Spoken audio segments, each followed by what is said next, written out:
Manchester United 1, Newcastle nil, and things went as expected, especially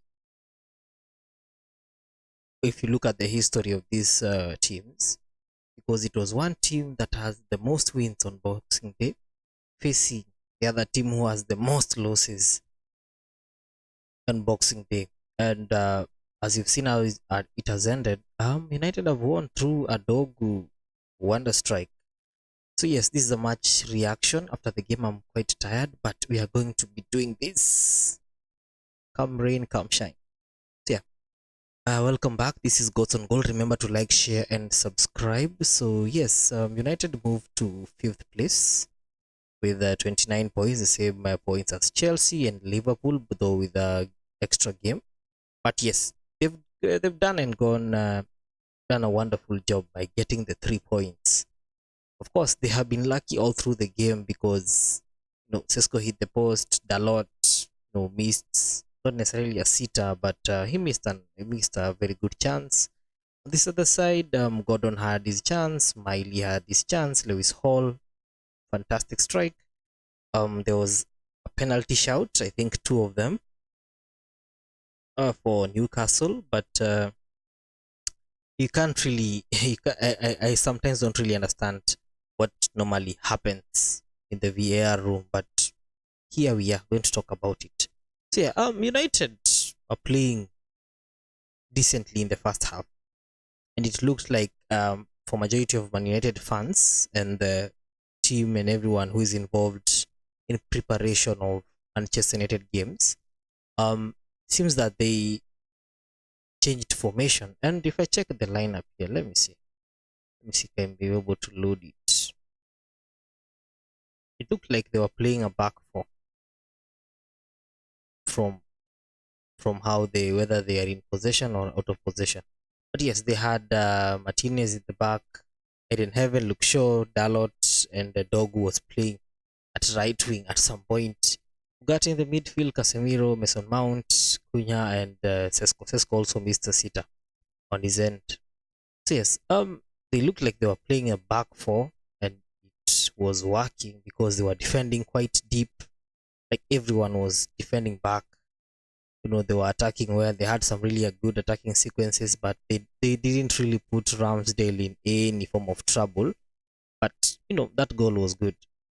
And I even tweeted, like I said, if when United is leading at halftime, we all know how majority of these games have ended for the past 300 or some odd 300 games, and they have never lost while leading at halftime. They have never lost.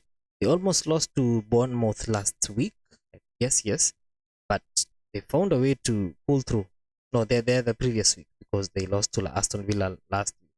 So yes, they once they led at halftime, I knew it was going to be a long day. And fair enough to United, they defended well. Like they had back a defense of around 5 players. In the midfield, it was compact. They even brought a youth guy. I think his name was Tyler or something. Check his name. I need to get these names right. Yes, Tyler Fredrickson. He played the second half from Mason Mount. Mason Mount was subbed off. Then Euro came. He really struggled against Anthony Gordon, Zach Z, Jack Fletcher. Like the subs even that came on, because even their bench wasn't really that strong. They had to find a way to win. And I understand their approach to this game. They've defended, let's say, about 80 to 90% of the second half, and they had to, until at some point where Newcastle hit the post. Lamens made a very good save. I mean, it's like proper performance from Man United, and with the pressure that was mounting to them, because I can imagine for the fans who go to the home games, they've been going for so long. Let's say if you actually check, the last time they won at Old Trafford in the Premier League was back in October. So they had October, November, and December.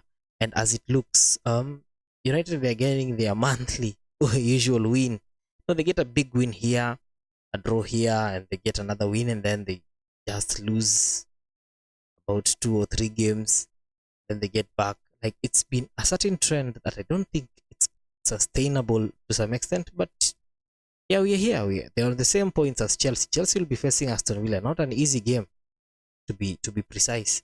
So they know that every point that's actually gathered here, it's going to be accounted for. So yes, congratulations to Man United.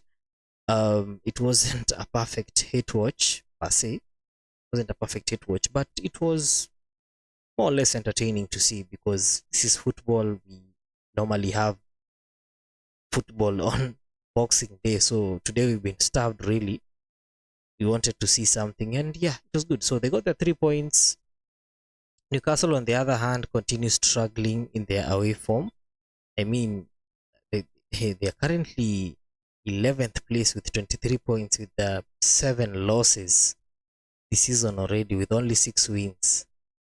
And they aren't scoring many goals, but they also concede because they only have a goal difference of 0, scoring 23, conceding 23 goals. United on the same, they've managed to actually keep a clean sheet, but they've conceded 28 goals. That's a lot, but they've kept a clean sheet, and that's all that matters.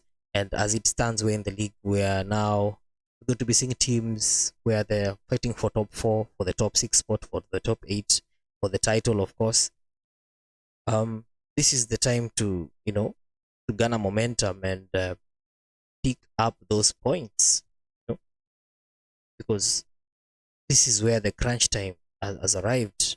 Because one wrong move, you're going to find yourself wallowing in relegation. Because now Sunderland, like I predicted, Sunderland will be playing Leeds. It's not an easy game for them. If they lose, United will stay above them. Liverpool will be playing Wolves, so they are guaranteed to at least win to go above Chelsea and Man United. So the league is tight as it is, but it's important to get those 3 points. Well, as a Newcastle supporter, I felt really disappointed because Jacob Murphy wasn't really, like, they were spamming so many crosses, and there was, like, where was this game? Where were these crosses in the first half? Because majority of the crosses that were coming in the first half mostly were being blocked either by DORGU, or they're being blocked by Dalot on the other side, or Luke Shaw. So in the end, it wasn't easy to watch that second half because you knew just had to go to Gordon, and Gordon makes a whip cross, and I mean, it's a lot. It's a lot to imagine what these players are going through. But nonetheless, they have to, you know, pull up their socks because their next game is not going to be the easiest. They'll be facing. Let me check their matches. Or they'll be facing Burnley on Tuesday at 10:30 p.m. So they know they need to grab points, and depending on how Burnley will play over the weekend, will determine how they will perform against against Burnley, against Newcastle. Sorry. So yes, that was a good watch, a good entertainment. Entertainment purposes, yeah, that was decent. Was decent in itself, huh? And yeah, as I promised, tomorrow we're going to be reviewing 3 matches. That is the Chelsea versus Aston Villa, Arsenal versus Brighton, and later on, I think it's Liverpool versus Wolves. We will talk about those 3 games and see,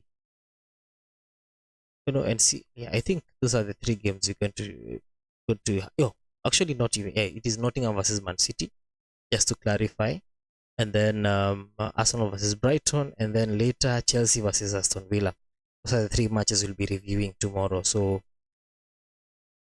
it's going to be having a very, very good weekend. I'll be having the Arsenal reaction and then the overall reaction. So yes, remember, this is God's on Goal. Like, share, and subscribe, and I'll see you on the next episode. Peace. Merry Christmas.